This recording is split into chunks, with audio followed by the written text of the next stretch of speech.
Assalamualaikum warahmatullahi wabarakatuh. Waalaikumsalam warahmatullahi wabarakatuh.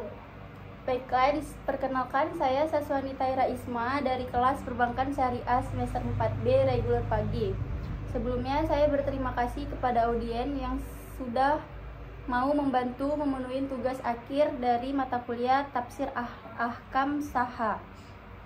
Di sini saya akan membacakan penafsiran Al-Quran surat Al-Baqarah ayat 283 yang berbunyi, artinya, jika kamu dalam perjalanan dan bermuamalah tidak secara tunai, sedang kamu tidak memperoleh seorang penulis, maka hendaklah ada barang tanggungan yang dipegang atau oleh yang berpiutang. Akan tetapi, jika sebagian kamu mempercayai itu, menunaikan amanatnya atau utangnya, dan hendaklah ia bertakwa kepada Allah atau Tuhannya.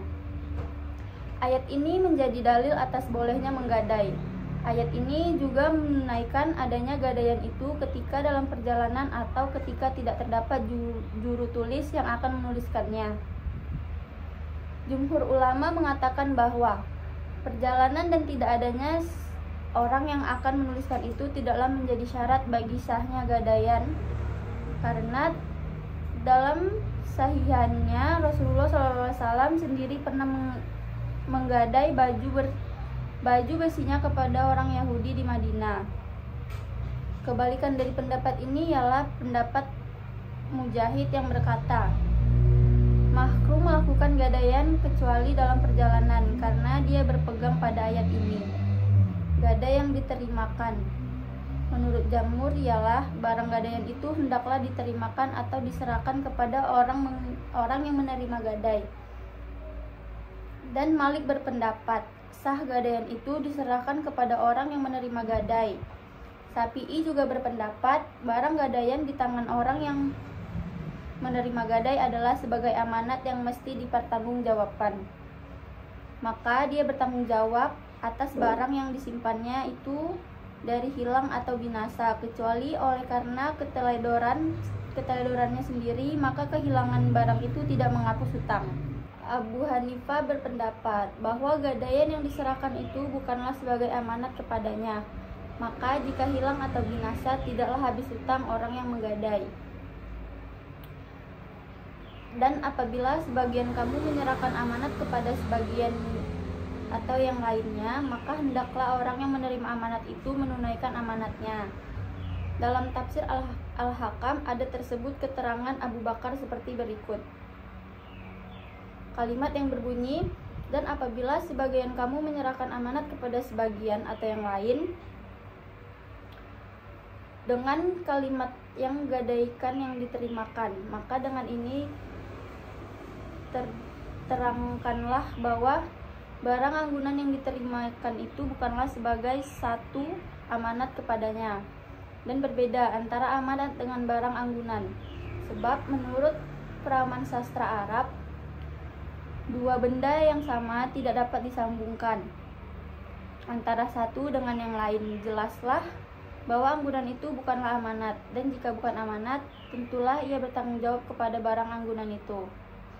Berdasarkan kepada keterangan itu, maka Abu Hanifah, Abu Yusuf, Muhammad ibnu Abdillah, Hayyan bin Sa'i mengatakan, jika barang anggunan itu hilang, wajiblah ditanggungnya menurut harga yang lebih rendah dari harga pasaran dan lebih rendah pula dari utang. Umpamanya, jika barang anggunan itu berharga 100 rupiah dan utangnya itu 1.000 rupiah pula, maka hendaklah barang anggunan itu ditakar lebih rendah daripada itu.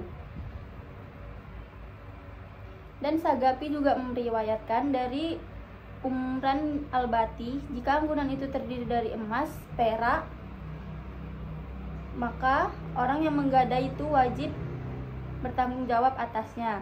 Tapi jika anggunan itu berupa tanah, rumah, dan hewan, tanggung jawab yang menggadai itu tidak bisa rusak atau binasa. Boleh orang yang menerima gadai itu meminta kembali uang yang dipinjam oleh orang yang menggadai. Ibnu Wahab meriwayatkan dari Malik, kalau kerusakan barang anggunan itu dengan jelas dapat diketahui, maka tanggungan di atas yang menggadai, tapi kalau tidak, itu tanggungan pihak yang menerima gadai.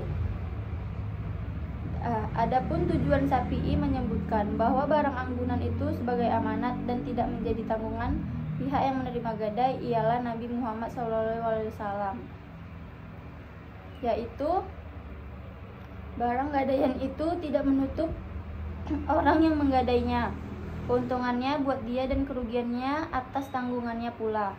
Tegasnya, gadaian itu tidak akan menghalangin dari apa-apa. Ia berhak menerima keuntungan daripada sebagaimana dia juga menanggung akan kerugiannya. Baiklah, sekian materi dari saya. Kepada audiens, apakah ada yang ingin bertanya? Baik, saya akhiri dengan wabillahi taufik walhidayah. Wassalamualaikum warahmatullahi wabarakatuh. Waalaikumsalam warahmatullahi wabarakatuh.